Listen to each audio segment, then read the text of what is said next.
पहिल्या केसला तारीख पे तारीखचा खेळखंडोबा सुरूच. आता पुन्हा ठाकरे विरुद्ध शिंदे कायदेशीर लढाई.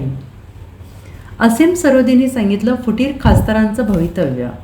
महाराष्ट्राच्या राजकारणात पुन्हा एकदा मोठी खळबळ उडाली असून एकनाथ शिंदे यांनी उद्धव ठाकरे गटाच्या 6 खासदारांना आपल्या गोटात सामील करून घेतल्याची चर्चा आहे. मात्र संजय दिना पाटील आणि ओमराजे निंबाळकर यांना भाजपकडून सुद्धा शब्द हवा असल्याने पत्रावर सही केली नसल्याची चर्चा आहे. मात्र याबाबत अजूनही स्पष्टता आलेली नाही.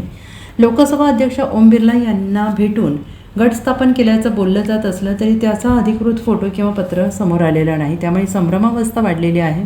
या राजकीय भूकंपावर कायदेतज्ञ असीम सरोदे यांनी कायदेशीर विश्लेषण केलं आहे. उद्धव ठाकरे यांनी बोलवलेल्या बैठकीला हे खासदार उपस्थित राहिलेले नाहीत, तर डिस्क्वालिफिकेशन बाय कंडक्ट अंतर्गत त्यांच्यावर थेट कारवाई होऊ शकते असा दावा सरोदे यांनी केला आहे.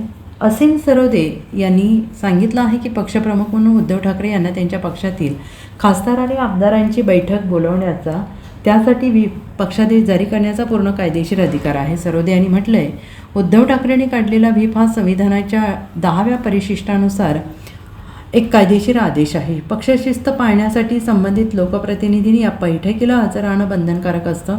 जर एक खासदार बैठकीला गैरहजर राहिले तर त्याला कायद्याच्या भाषेत डिस्क्वालिफिकेशन बाय कंडक्ट म्हटलं जातं. म्हणजे त्यांच्या या वागणुकीवरून ते पक्षविरोधी कारवाया करत असल्याचं सिद्ध होतं आणि ते थेट अपात्र ठरू शकतात. पहिली गोष्ट म्हणजे उभी फूट किंवा स्प्लिट आपण ज्याला म्हणतो ते 10व्या परिशिष्टामधून रद्द करण्यात आलेला आहे.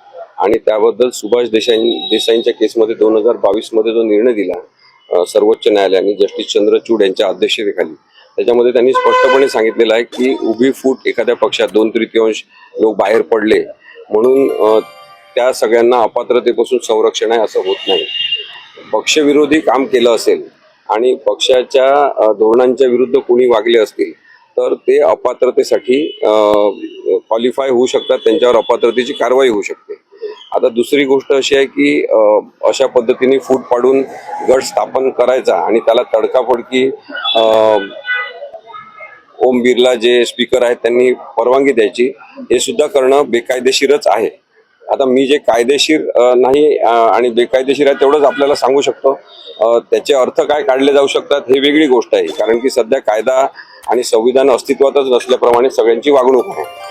त्यामुळे 2/3 बहुमताने बाहेर पडणं जे आहे त्या संदर्भामध्ये स्पष्टीकरण हे सगळ्यांनी लक्षात ठेवलं पाहिजे की पक्षांतर बंदी कायदा जो आहे त्याचं 10वं परिशिष्ट जे आहे त्यातल्या 4थ्या परिच्छेदामध्ये स्पष्टपणे हे सांगितलेलं आहे की एखाद्या राजकीय पक्षाची इच्छा असेल, राजकीय पक्षाची इच्छा हे लक्षात घ्या, will of the political party असं म्हटलेलं आहे. राजकीय पक्षाची जर इच्छा असेल तर ते दुसऱ्या राजकीय पक्षामध्ये विलीन होऊ शकतात.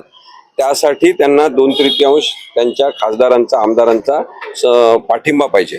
मग त्या 2/3 व्यतिरिक्त जे असतील ज्यांनी पाठिंबा दिला नाही त्यांना इतर पक्षात जायचं नसल्यामुळे ते तसेच राहतील आणि त्यांना कोणी अपात्र ठरू शकत नाही असा तो कायदा आहे. त्यामुळे तो कायदा असा नाही की 2/3 बहुमताने कोणी बाहेर पडलं ते अपात्र होणार नाही. त्यामुळे हे सगळेजण अपात्र होऊ शकतात.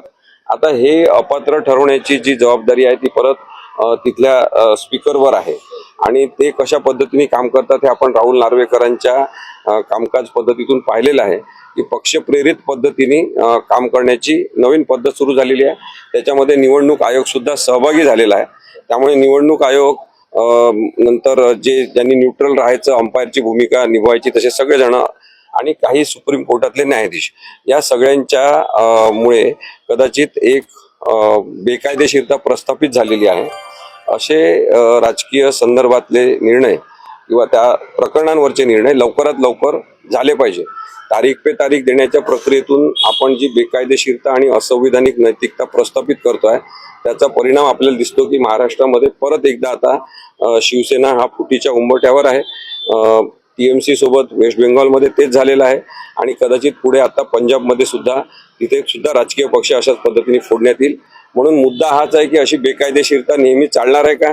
अगदी भारतीय जनता पक्ष सुद्धा उद्या फुटण्याची शक्यता आहे. कधीतरी राजकीय परिस्थिती बदलेल तेव्हा सुद्धा मी संविधानिक सत्य हेच सांगेन की भाजप अशा पद्धतीने फोडणं चुकीचं आहे, कोणी तो फोडत असेल तरी. त्यामुळे आपण जर नियम आणि कायदे ठरवलेले आहेत तर त्यानुसार सगळ्यांनी वागायला पाहिजे. ते होताना दिसत नसल्यामुळे दुसरीकडे मग आपण पाहतो की मला जे काही खासदार आता या 6 जणांपैकी काही जणांशी माझं बोलणं झालं काल परवा, आणि ते सतत मला सांगत होते की सर, मागच्या जवळपास काही महिन्यांपासून आमची 5-6 महिन्यांपासून आर्थिक कोंडी केलेली आहे. विकास निधी आम्हाला देण्यात येत नाही. ज्या विषयावर आम्ही विकास निधी मागतो त्या विषयावर त्यांच्या आमदारांना ते आधीच विकास निधी देतात आणि मग सांगतात की आम्ही या विषयावरचा विकास निधी दिलाय, त्यामुळे तुम्हाला देण्यात येणार नाही. तर अशा पद्धतीने काम पण करू दिलं जात नाही, अशी कोंडी त्यांची केली गेली.